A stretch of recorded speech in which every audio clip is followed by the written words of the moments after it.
videos, we are offering $100 off through this special TV offer. The IRS is the largest collection agency in the world, and with April 15th fast approaching, it's more aggressive than ever. In 2025, enforcement has ramped up, and if you owe back taxes or have unfiled returns, waiting is not an option. The longer you do, the worse it gets. Ignoring your tax troubles is the worst thing that you can do. April 15th marks another tax year that has passed you by. Getting ahead of this now is the smart move, but never contact the IRS alone. Instead, let the experts at Tax Network USA handle it for you. Now, why? Because not all tax resolution companies are the same. Tax Network USA has a preferred direct line to the IRS, meaning they know exactly which agents to deal with and which to avoid.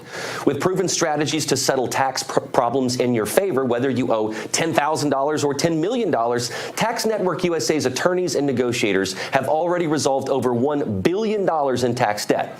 Talk with one of their strategists today. It's free. Stop the threatening letters, stop looking over your shoulder, and protect yourself from property seizures and bank levies. Don't let the IRS control your future. Call 1-800-905-8000 or visit tnusa.com/RAV. April 15th is just around the corner. Act now before the IRS acts first.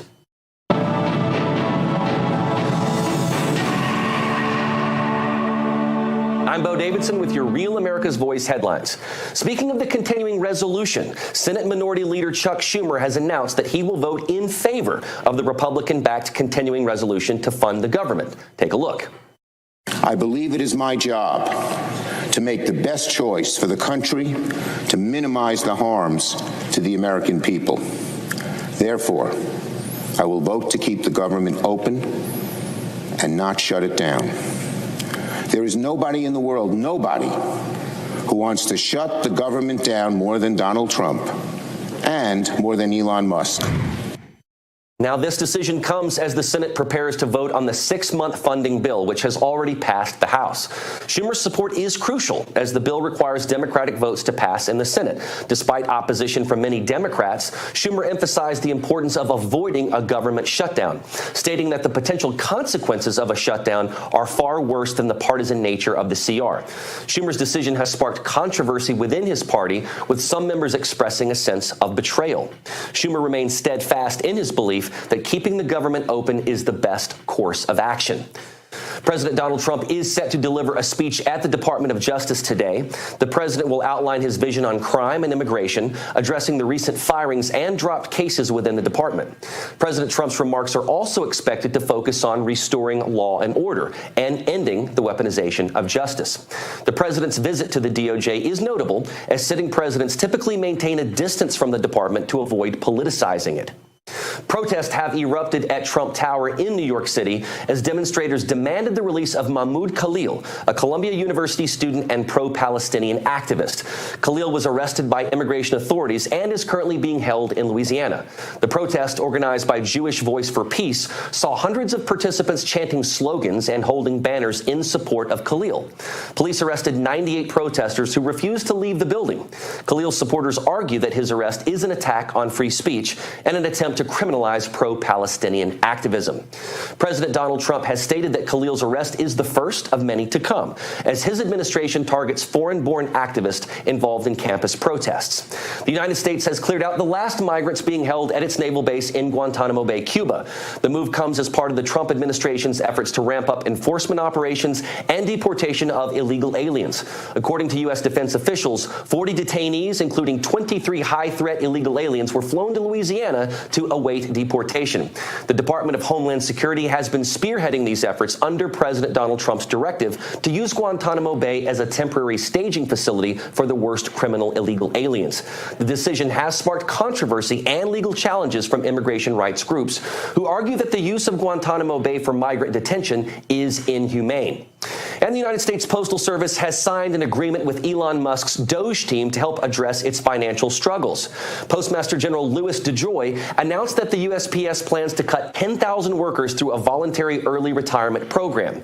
This move is part of a broader effort to streamline operations and reduce costs because the USPS has faced significant financial challenges, losing $9.5 billion last year. DeJoy's agreement with Doge aims to identify further efficiencies and tackle long-term issues within the agency. These have been your Real America's Voice headlines. I'm Bo Davis.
Yes, a big St. Patrick's Day. Good morning from Studio G here in the heart of America. Glad to have you on board for the Steve Gruber Show as we light another explosive hour here of the program. As I'm fighting for you in this country from the foxhole of freedom, you can also find me on Twitter, X, Truth, Rumble, and so many other places. TikTok, too, by the way. Love to see you there. Here are three big things you need to know this hour. Number one, Americans are no longer going to pay for anti-American propaganda. In fact, Kari Lake has been put in charge of tearing down Voice of America. That had become an anti-American messaging service. It's gone. Number two, members of Tren de Aragua and MS-13 now in prison in El Salvador after being deported from the United States despite protests from left-wing groups. And I, for one, say good riddance. Thanks for stopping in. And number three, what is it the Democrats stand for in 2025? That's just a great example right there. What is it the Democrats stand for in 2025? A serious question. And if they don't figure it out soon, they may not have a party left by the midterms of 2026. Democrats have seen their approval numbers plummet to the lowest levels ever in CNN polling. In fact, only 27% of those asked approve of the Democrat Party. It's by far the worst they've ever done. And the numbers have been on the skids for the last 4 years. And with the voices like Jasmine Crockett leading the charge, there's no end in sight. No end in sight. They could head for zero very soon. Listen to this. You're close with Congresswoman Alexandria Ocasio-Cortez of New York. Some of your fellow House Democrats say, and not just progressives, by the way, we've heard that moderates have said this too, that they're ready to support her to challenge Chuck Schumer in a Democratic primary. Would you get behind that? That's 4 years from now. If you were asking me at least in 2 years, then I would have an absolute answer. But I can tell you that there are a lot of people that are watching his leadership in this moment. This is the moment. We don't even know what elections will look like in 4 years if we will have elections. And so I definitely think that younger, fresher leadership may be something that many of us, not just depending on what part of the spectrum you're on, but many Americans may be looking for, especially in the state of New York. How to take on the Republicans is a big topic of this. Enough of you. Doesn't even know there are going to be elections in 4 years. Now, the upheaval of the Democrat Party is eating away at everything. And Chuck Schumer, as you heard, could soon be pushed out. Jasmine Crockett cannot say she supports him at all, obviously, and yet the Democrats remain totally tone deaf to American voters. About the only thing uniting any portion of the left is a hatred of Donald Trump. That's it. But with his numbers climbing, it's another issue for the Democrats to deal with, and one they are having a hard time fighting against. President Trump's critics continue to try to push the fallacy of so-called Trump buyer's remorse. The idea that the Americans who voted for Trump are disappointed what his administration is doing and accomplishing. It's a fallacy. It's a flat-out lie. And any honest person knows that. In fact, here's Bill Maher illustrating my point perfectly. Listen. And I'm just wondering what you think now. We're approaching 2 months in. I mean, you must have a feeling in your gut. Look me in the eye and tell me you don't. That this is really going badly, and I shouldn't have thrown my lot in with this team. Oh, no, I feel the opposite. All right. Tell me why. I'm so sorry, Bill. No. Yeah, so sorry, Bill. By the way, she came out and said not only is she supporting Donald Trump. She's a former leftist, right? Embarrassing for Bill. Good thing someone's calling him out on his bald-faced lies and constant spinning. She went on to give a pretty good dissertation of why she supports Trump. Ending wars, better economy, looking out for American workers, the list goes on. The reality is, and she used to be a Democrat, the reality is this. Democrats are the ones with a 27% approval rating. They have no leader, obviously, and with Chuck Schumer folding on the latest continuing resolution, the party's coming apart at the seams. Just listen to Hakeem Jeffries weigh in. Here he is. Is it time for new leadership in the Senate? Next question. Have you lost confidence in him, the fact that you guys see this so differently? Next question. Mr. Leader, why were you afraid to say anything about Schumer when you were asked? No. No, my question was why were you afraid to say anything? Not characterize my remarks. I'm not afraid about anything. But you met what? He is afraid, obviously. And while Jeffries hides behind non-answers and deflection, Alexandria Ocasio-Cortez is trying to light a fire under her party with histrionics and drama and performative art. Here she is. I think there is a deep sense of outrage and betrayal. There are members of Congress who have won Trump-held districts in some of the most difficult territory in the United States, who walked the plank and took innumerable risks in order to defend the American people, in order to defend Social Security, Medicaid, and Medicare, just to see Senate Democrats even consider acquiescing to Elon Musk. I think it is a huge slap in the face. We cannot afford to be in an every person for themselves kind of moment. We need to work together and as a team in order to usher our country through this very dark time.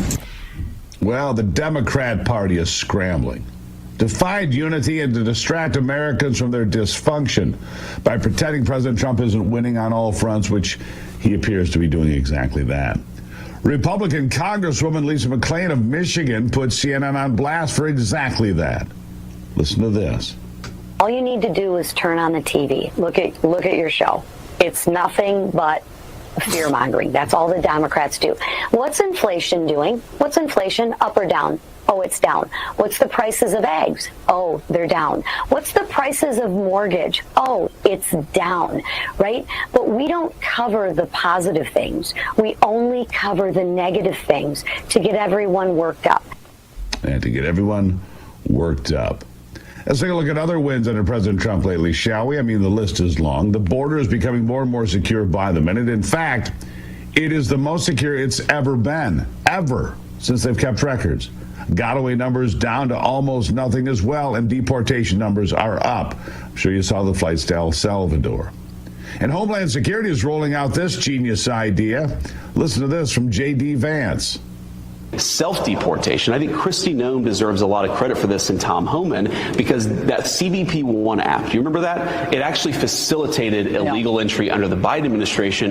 We're repurposing it to facilitate self-deportation. So what we're going to encourage a lot of people to do is, we don't have to come and knock on your door and send you home. We're going to do that, of course. But before that happens, why don't you get on a plane and go home yourself? So it's an all-of-the-above approach. We're going to use everything that we can. But Laura, I think those deportation numbers are going to come up. You've already started to see some real progress. We're going to make more.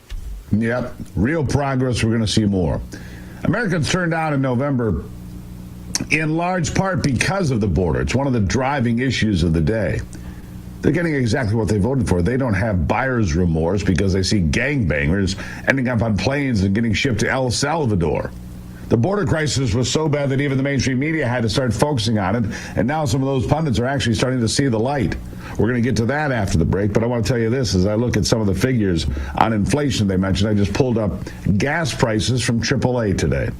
307 is the national average. In Michigan, by the way, I saw it under $3 over the weekend. Under $3 a gallon. Pretty remarkable. By the way, a week ago it was 309, so it's down 2 cents. A month ago it was 316, so it's down a dime. And a year ago it was 346, so it's down 40 cents from a year ago. Keeps getting better and better. Michigan's average is exactly $3, but really it's below $3. Most places you look now. I'll take a break and be back. Welcome to it on a Monday. It's the Steve Gruber Show.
Yeah, the border crisis was so bad that even the mainstream media had to start focusing on it.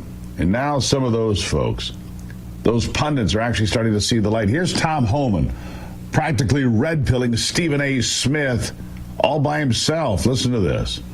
How do you answer these questions? For those that don't know, how do you answer questions like that, like I just posed to you, in terms of 4,000 children being separated from their parents? Absolutely. So where did zero tolerance come from? Zero tolerance came from this. 31% of women that make their journey get raped by the criminal cartels. Children were dying on that border every day. Dying. Either drowning in a river, dying making that journey. Children were sexually assaulted. The children were dying in the desert. You know, they made that journey, and a lot of women and children not only died, many were sexually assaulted. So we said, look, how can we save lives? How can we stop the sexual assault of children? So we said, look, let's prosecute them, because it's a crime to enter this country illegally. So if we prosecute them and put them in jail, maybe the numbers go down, maybe less will come. And it worked.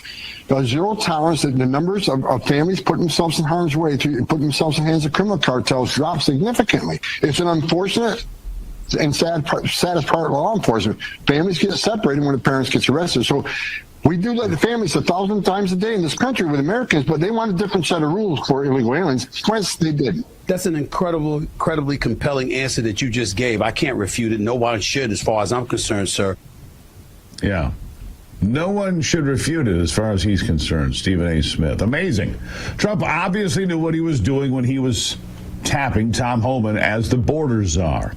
Meanwhile, over at the FBI, justice is actually being prioritized again. Believe it or not, departments like ICE and the FBI are now enforcing the law, making our country safe again, since, as I already mentioned, the continuing resolution was passed in Congress despite Democrats threatening to shut down the government. The funding bill also included full coverage for veterans' pay, a pay raise for junior enlisted troops, and helped for our recruiting numbers to rise again, funding for air traffic controllers, those who won't be hired just on the basis of DEI, and compensation for the firefighters who continue to put their lives on the line every day fighting wildfires in places like Los Angeles.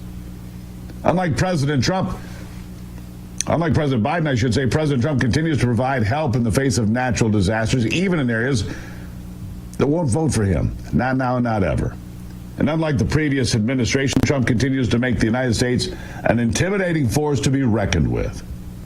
U.S. Central Command Forces have taken out the ISIS chief of global operations, essentially the second in command. That's footage right there of the strike you're watching for those of you on the stream.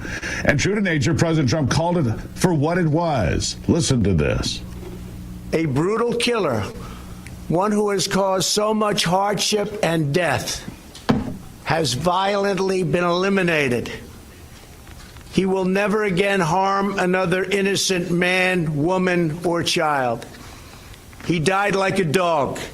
He died like a coward. The world is now a much safer place. He died like a dog. He died like a coward. He was whimpering, screaming, and crying. And frankly, I think it's something that should be brought out so that his followers and all of these young kids that want to leave various countries, including the United States, they should see how he died. He didn't die a hero. He died a coward, crying, whimpering, screaming, and bringing 3 kids with him to die. That's what a commander-in-chief sounds like. Show the world what he died like. All of you that want to worship and praise such people, show the world what he died like. The ultra-precise airstrike in Iraq took out the ISIS chief, another ISIS operative, both bodies recovered in the aftermath, in possession of multiple weapons and wearing unexploded suicide vests. You know, the list just goes on. Who knows how many lives that airstrike just saved? It continues. CENTCOM forces also currently busy targeting Houthi rebels in Yemen. You probably knew this. For far too long, these terrorists have been threatening the safety of U.S. ships, aircraft, and drones in areas like the Red Sea. Joe Biden sure didn't scare them off. And as a result, they've cost us and the rest of the world billions in damages. Donald Trump took to social media warning the terrorists that their time is up, and they know he means business after a strike like the one that was just carried out in Iraq. Speaking of national security, President Trump still eyeing the acquisition of Greenland as well to secure this country, something that many of his critics have scoffed at. But guess who didn't scoff? The Secretary General of NATO, Mark Rutte, the former Prime Minister of the Netherlands. In a meeting with President Trump, who said he agreed with the president that Greenland is critically important not only to American security, but security of all Western nations. The America First agenda is nonstop. President Trump just never stops. It's almost tiring to watch. The winds keep piling up, and he's not sitting back on a beach in Delaware deciding to just stop while he's ahead. No, he's continuing to fight for this country. To say that that's refreshing is an understatement, so no. There's no buyer's remorse for me.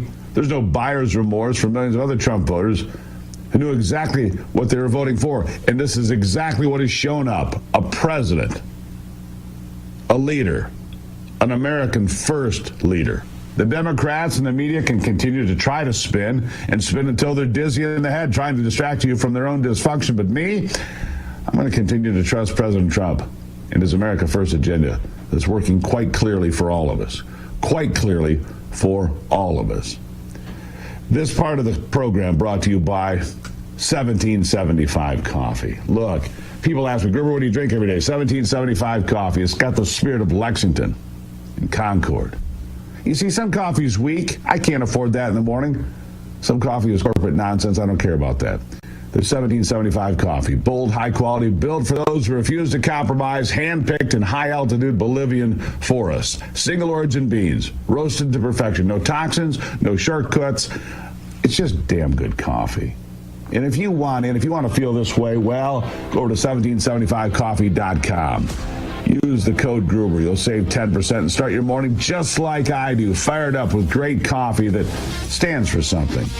Oh, by the way, every dollar you spend is an entry to win a Cybertruck and $30,000 in cash. 1775 Coffee, bold flavor, exceptional quality, no BS, much like myself. Good to see you this morning. I'll be right back.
You know, while the Democrats apparently are fighting for Mahmoud Khalil and keeping him in the country, even though he was here creating great havoc on the campus of Columbia, or Tren de Aragua or MS-13 or these other groups that they seem to support over American citizens and your safety and quality of life.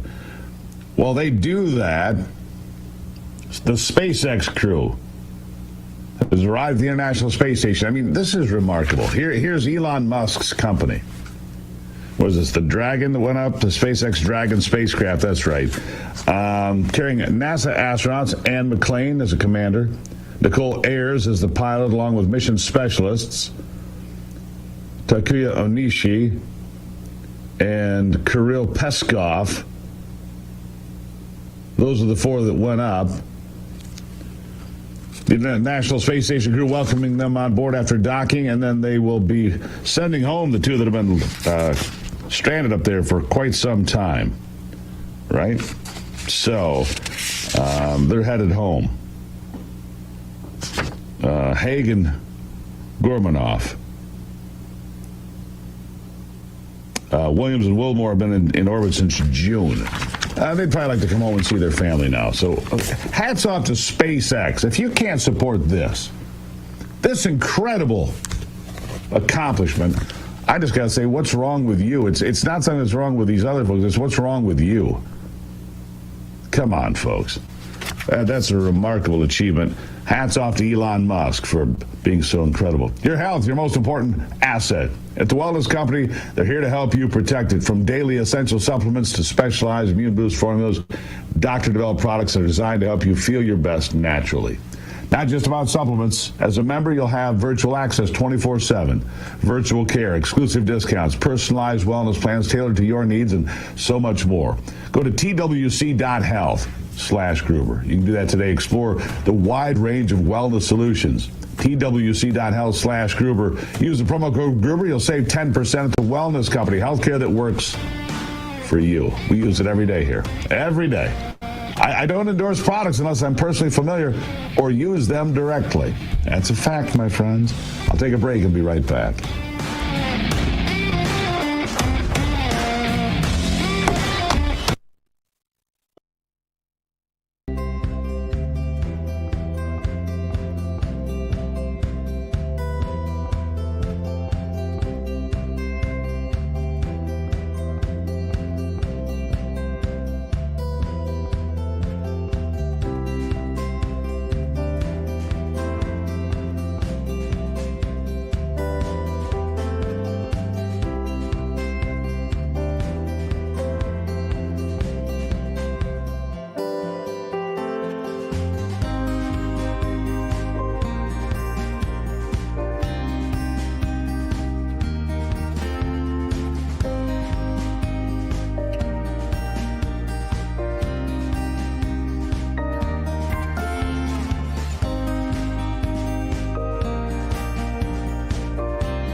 You know, I want to continue looking at what you think about what's happening in America. It's where we started the program today, of course, and I want to continue digging into that.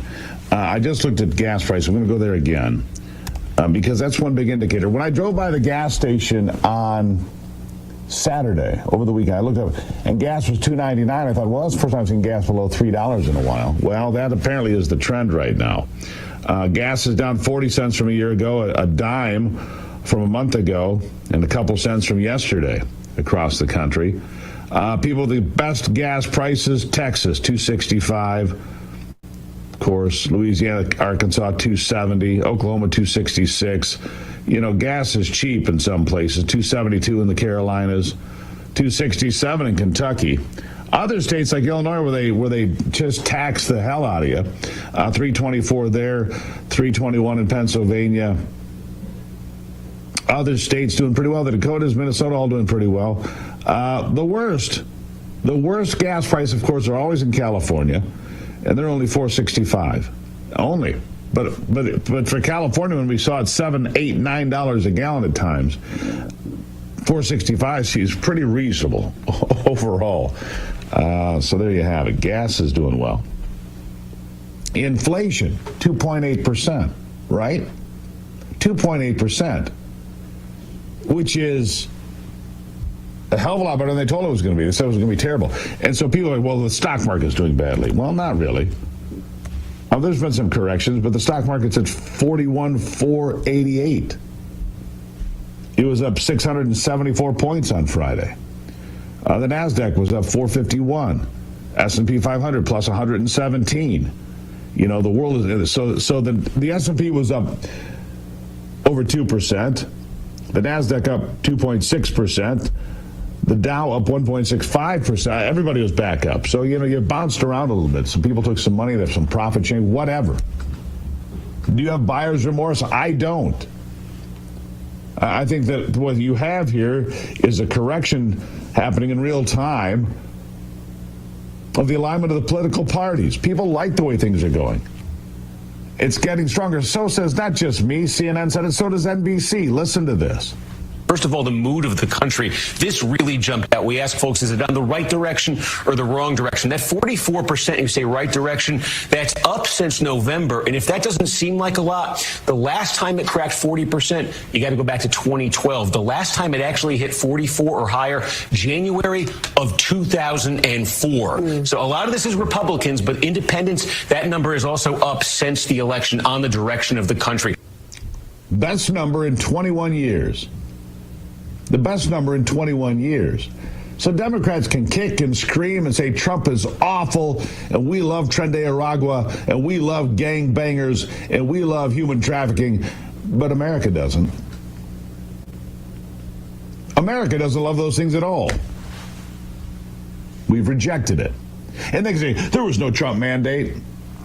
There was a clean sweep of all 7 swing states. There was a clean sweep of Donald Trump and his agenda into the White House, into the House, into the Senate. Say what you want, but Donald Trump is taking command of this thing. And the Trump effect is very real. And by the way, it's not just here in America, it is a global event. I want you to hear this from the United Kingdom. Listen. Watching Trump and the Americans, it has made me even more determined than ever to restore our unique country through a great repeal act when Labour falls at the next election. I don't particularly care if we're liked by the rest of the world. I care if we're respected, because right now, Britain is a joke, and it has been for some time. I want the British government to put the British people at the top of the agenda. Yeah! We should make no apologies for that. Learn from Trump. Let's be unapologetically patriotic. Slash tax across the board. Enforce the border. Deport those with no right to be here. Accept biological reality. Fight back against wokery. Bulldoze nonsensical foreign aid. Eradicate DEI. Deliver sensible infrastructure. Carpet bomb public sector waste. Brutally crack down on crime, and plenty more. Let's make Great Britain great again. Thank you. What do you think of that? Let's make Great Britain great. I don't care what people think of us, as long as they respect us. And Great Britain's been a joke for a number of years. I think there's a realignment coming from all directions. The Trump effect is a global effect. It is a rejection of socialism and communism and China and its Communist Party. It is a rejection across the board of these policies. A return to nationalism and protecting our country and their country. Look, if they're proud of being English, God bless them for that. If they're proud of being Irish, God bless them for that, or French, or whatever the case may be. German, Spanish, Italian, I don't care. Defend your heritage. Close the door. Defend the border. Say no. No more. No more. That's what I would say. By the way, President Trump, speaking of putting America first, had some things to say about the Houthi rebels. Over the weekend, he pounded them. Houthi rebels in Yemen who have terrorized the high seas and been a terrorist organization operating almost without limit the last many years. He says it's over. And if they haven't gotten the message yet, it's going to get a lot worse real fast. Listen. Watching the airstrikes from his Florida home, the president also said he would use, quote, overwhelming lethal force to stop the Houthi attacks on ships in the region. He also warned Iran they would be held, quote, fully accountable for Houthi actions. And this morning, the vice president of the Houthis told NBC News the group will respond to the airstrikes with further escalation. On Saturday, President Trump also was focused on threats here at home. He invoked the Alien Enemies Act of 1798 to target Venezuelan gang members. It's a rarely used wartime law that was last implemented during World War II. The law could allow him to remove unauthorized immigrants with little due process. Yeah. A judge stood up and blocked that, by the way, yesterday. Oh, you can't do that. In fact, the judge ordered him to return Tren de Aragua and MS-13 gangbangers to the United States that were already in the air. They were over international airspace, and he said, just ignored it. You know where they are now? In prison in El Salvador. You know when they're coming back? Never. Never. These judges have lost their minds, I'll just say that. You know, history doesn't repeat itself, but it often rhymes, and if we don't learn something from it, we make those same mistakes again. That's why Hillsdale College is offering a free course on totalitarian novels. It's just 8 lectures, put out by Larry Arnn, my friend, and just a brilliant man at Hillsdale. He'll guide you through classic books like 1984, Brave New World, Darkness at Noon, and That Hideous Strength. These stories aren't just fiction, they are warnings to you and I. They show us what happens when power goes unchecked and why defending faith, family, and freedom is more important now than it's ever been.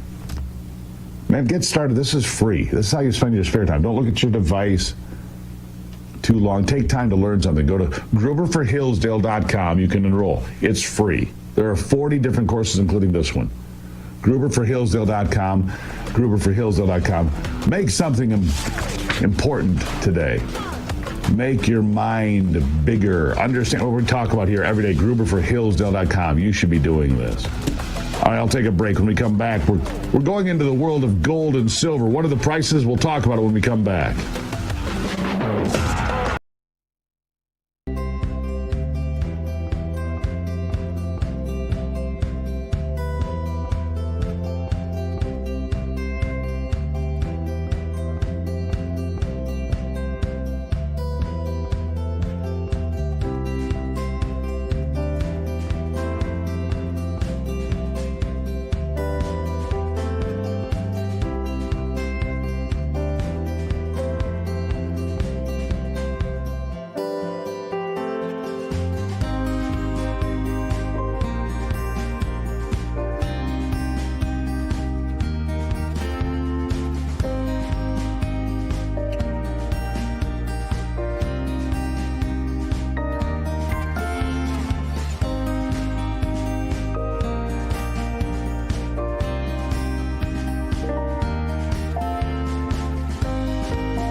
A lot of attention being put on the economy with tariffs and trade wars and back and forth, and the stock market having some sell-offs and some different things happening. Has a lot of people paying attention to the economy and what it all means.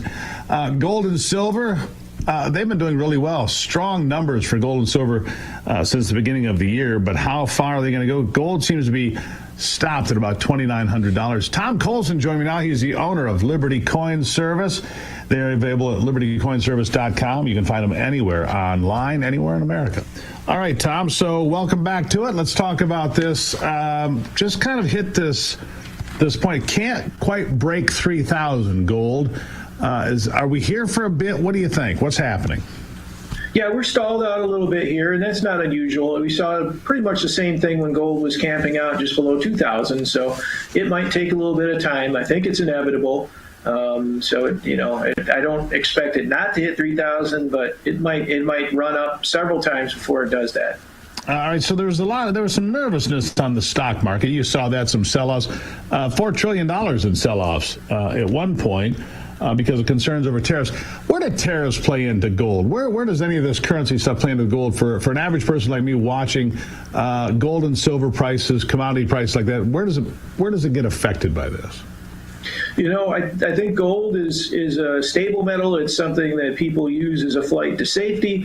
So I feel like if there's any uncertainty, and tariffs are one thing that can cause uncertainty, that I think gold will handle it pretty well in terms of its price movement. I don't think it's going to go too much on the downside, and it could go up, but it might also just kind of stay in place and hold your value.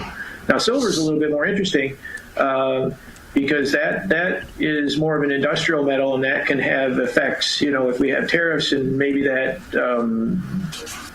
causes some business activity to cease, that could be a headwind for the price of silver. Although having said that, we just broke over $33 on silver this morning, which is an interesting development. If we get a close over that number for a couple of days here, I think we might be on a run to the upside for silver.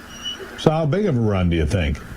I think in the short term, if we get past 33, I think it's going to be in that 35 to 37 range before too long. So this might be one of the last opportunities you have to buy silver at a so-called cheap price.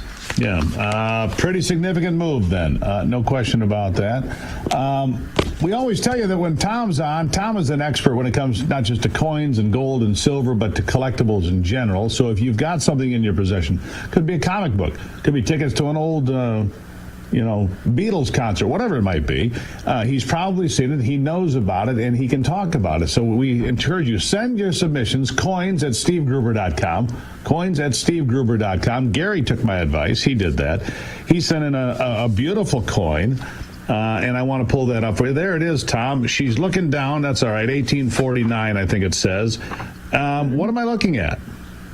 Well, I don't know if you have the reverse, but that looks like it's a replica of an 1849 $20 gold piece. A replica? Now, yep, I know that to be a fact because they only made one $20 gold piece in 1849, and it's in the Smithsonian Institution. So that was basically so it's not that one.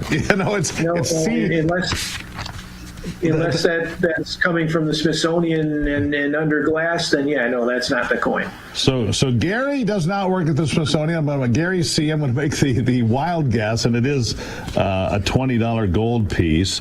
All right, a $20 gold piece. So basically, if you had a $20 gold piece and there was one, it would be priceless, basically. Yeah, and I think that may be the only coin that the U.S. Mint ever made that had a mintage of one. And why is that? Why did it have one? That's a good question. I don't know why they didn't make more. But that was a presentation piece that they made to say, hey, we can make this new denomination because they hadn't made $20 gold pieces before.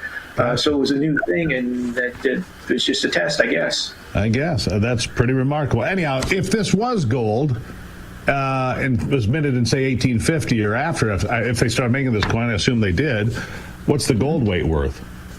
You got just a little under an ounce of gold there, so just a little under $3,000, right around $3,000 retail. The 1850s ones, which, by the way, are some of my favorite early gold coins, those tend to go right now in the low 3,000s retail for common dates. So just over the value of the gold. Interesting. Yes. All right, Michael S. He sent in this, our next coin, 1911. What am I looking at here? Well, that's a 1911 $10 gold piece. That one looks to be genuine at a glance. I'm trying to see. It looks like it has a mint mark there. I can't tell if it's a D or an S. The 1911 D $10 gold is actually a fairly scarce coin, so that has some value. The 1911 S is also a little bit scarcer, but not so much as the 11D. At any rate, it's got just a little under half an ounce of gold. For the common ones, those go for right around their gold value, which right now is just a little under $1,500. So you might be able to pick one of those up retail for a common one for around $1,600. The 11D, if you have that one, is significantly more valuable. So if you got one of these, you might want to take a closer look at it. And Lynn, I still love the Morgan dollars. They're one of my favorites. Lynn had one in her collection. She said, let me send a picture over to Gruber so my good friend Tom can look at it. And there it is, a Morgan dollar, 1900. I just love them. I think they're beautiful. Your thoughts on this one? Yeah, it's just a great historic coin. It's, something that everybody loves to collect, and it's wonderful that there's so many of them still available that people can collect them at a reasonable price. But you got a 1900 Philadelphia Mint Morgan dollar there, which is a common date. One of those retails for, in that kind of condition, maybe $30 to $40. It's the silver values around $24 right now. There you have it. All right, coins at SteveGruber.com. That's the email address. Send your pictures. And again, it can be coins, it can be collectibles, anything at all. Tom Colson has probably seen it before because he's in that area of expertise. Tom, always appreciated, sir. Thank you very much. Thank you. And you can find Tom Colson at LibertyCoinService.com, LibertyCoinService.com, anywhere in America. Check in. He sells gold and silver as well.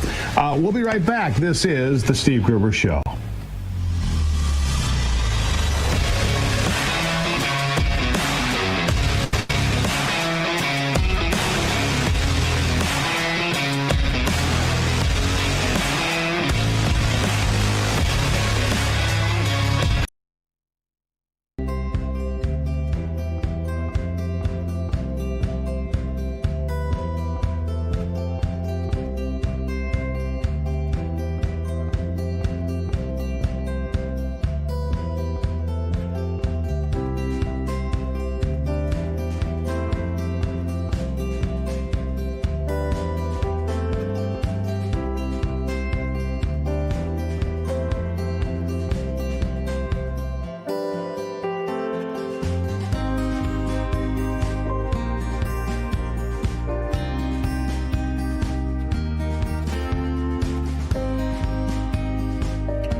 Donald Trump's longtime ally, Carrie Lake, ended up in the administration with Voice of America.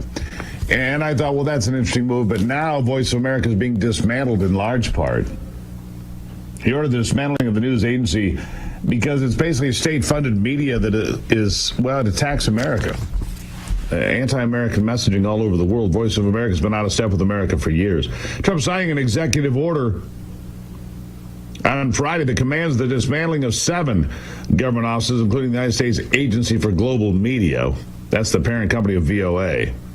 And Radio Free Europe, Radio Liberty. Here's how it wrote in part. The non-statutory components and functions of the following governmental entities shall be eliminated to the maximum extent consistent with applicable law. And such entities shall reduce the performance of their statutory functions and associated personnel to the minimum presence and function required by law. Cut it to the bone. That's what they're saying. Cut it to the bone and get rid of what you don't need. That really is what we're talking about. Did you know that home scammers can steal your home right out from under you? The FBI calls it house stealing. It's a growing real estate scam targeting American homeowners. And here's how it works. Criminals find your information. They get their name onto your information using a fake notary stamp, pay a small fee, file it with the recorder's office, and boom, like that, they have access to the equity in your home. And look, everybody's got equity these days. Pretty much, if you've been there more than 3 or 4 years, you've got equity in your home. They can take that out using loans or even sell your house behind your back. You won't even know what's happened until you get collection notices. Yeah, that's exactly what scammers are counting on, that you don't know what's going on. That's why I trust Home Title Lock. Their $1 million triple lock protection helps keep your home and equity safe. Here's what you get. Immediate 24/7 monitoring of your property, urgent alerts if there are any changes, and if fraud should happen, their U.S.-based team will spend up to $1 million to make sure it's fixed and done right. Here's the best part. I've teamed up with Home Title Lock to give you a free title history report so you can find out if you're a victim or not. No expense to you. It's a $250 value. Go to HomeTitleLock.com. Use the promo code Gruber. Click on the link in the description. HomeTitleLock.com, promo code Gruber. You'll get protection, peace of mind that you deserve. Hey, don't forget to follow me on Twitter today and on Facebook and Rumble. We've got a movement here, folks. Facebook folks, gather around. We'll have more in just a moment here on the Steve Gruber Show.